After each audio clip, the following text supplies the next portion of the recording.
নেপাল থেকে বাংলাদেশে আসতে সময় 1.5 ঘন্টাও লাগে না।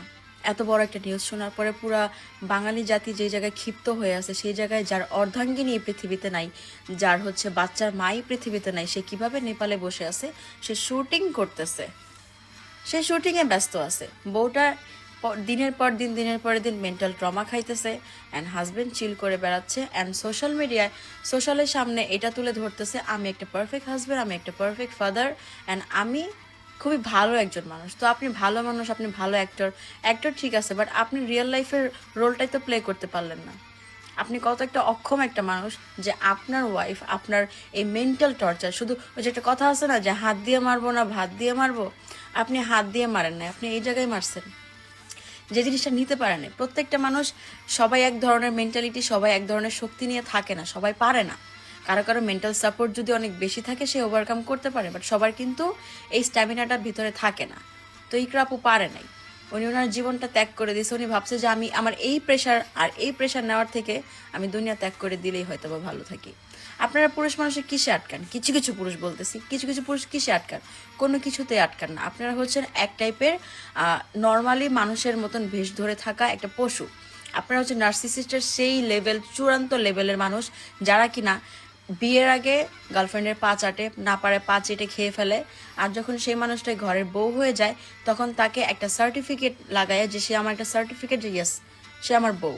তারপরে তাকে হচ্ছে বছরকে বছর একটা করে বাচ্চা ধরাই দিবেন, 1 বছর 2 বছর পর পর বাচ্চা ধরাই দিবেন, যে তুমি আমার বাচ্চা পয়দা করার মেশিন, অ্যান্ড আমি বাইরে রঙ্গলীলা করে বেড়াবো, এতে তোমার কিছু যায় আর আসে না।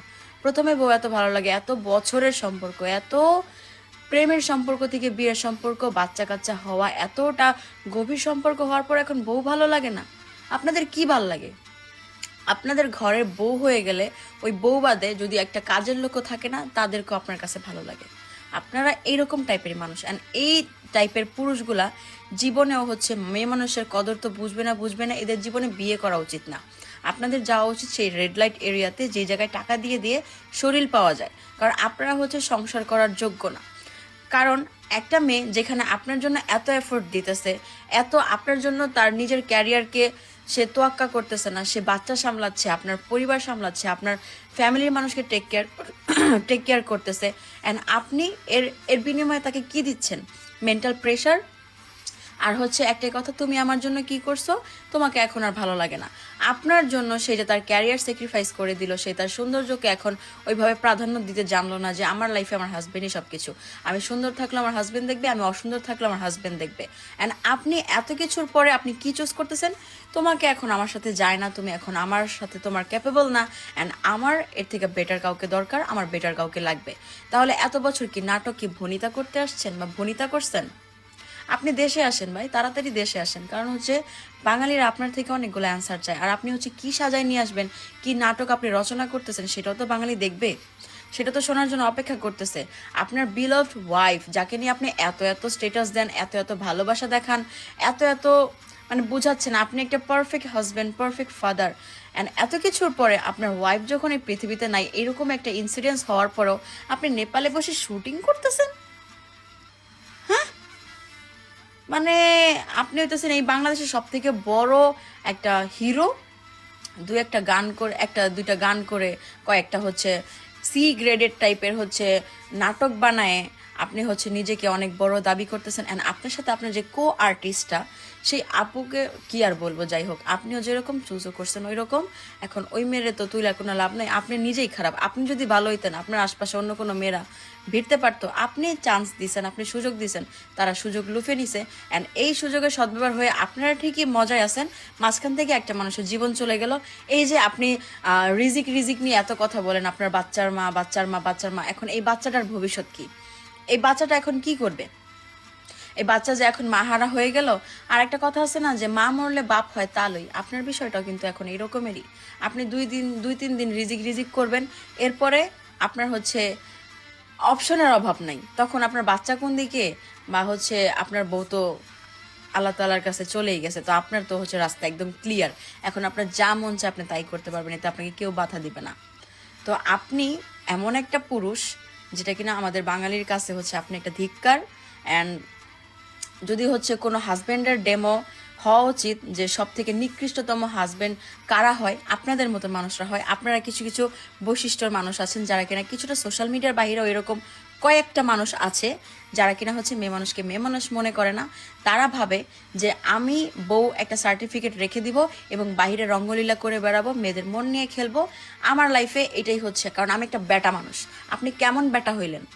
একটা মেয়ে মানুষের মন যদি আপনি না জোগায় চলতে পারেন, একটা মেয়ে মানুষ হচ্ছে সে সারা জীবন গর্ব করে বলবে যে না আমি আমার জীবনে একটা হাজবেন্ড পাইছি, এই গর্বের কথা যদি আপনি না শুনতে পারেন, আপনি কেমন পুরুষ হয়েছেন? আপনি তো নাপুংসকের থেকেও বেশি অধম। তো আপনাকে এতগুলো কথা বলার কোনো প্রয়োজন নেই। আমার ভিডিও আপনার সামনে যাবে কি যাবে না ওগুলোতে আমার কোনো কিছু যায় আসে না। আমার মনের ভিতরে ক্ষোভ, সেটা আমি প্রকাশ করে দিলাম। অ্যান্ড মানে আমি জাস্ট সবাইকে একটাই কথা বলতে চাই, আপুদেরও আর কিছু কিছু, সবাই যে খারাপ আমি সেটা কখনোই বলবো না, কারণ পৃথিবীতে যদি হচ্ছে 90% খারাপ থেকে থাকে 10% ভালো মানুষও আছে। এই আপনাদের মতন হচ্ছে 90% এই খারাপ মানুষদের জন্যই কিন্তু হচ্ছে বাকি 10% কখনোই ভ্যালিউ পায় না অ্যান্ড পেয়েও আসতেছে না।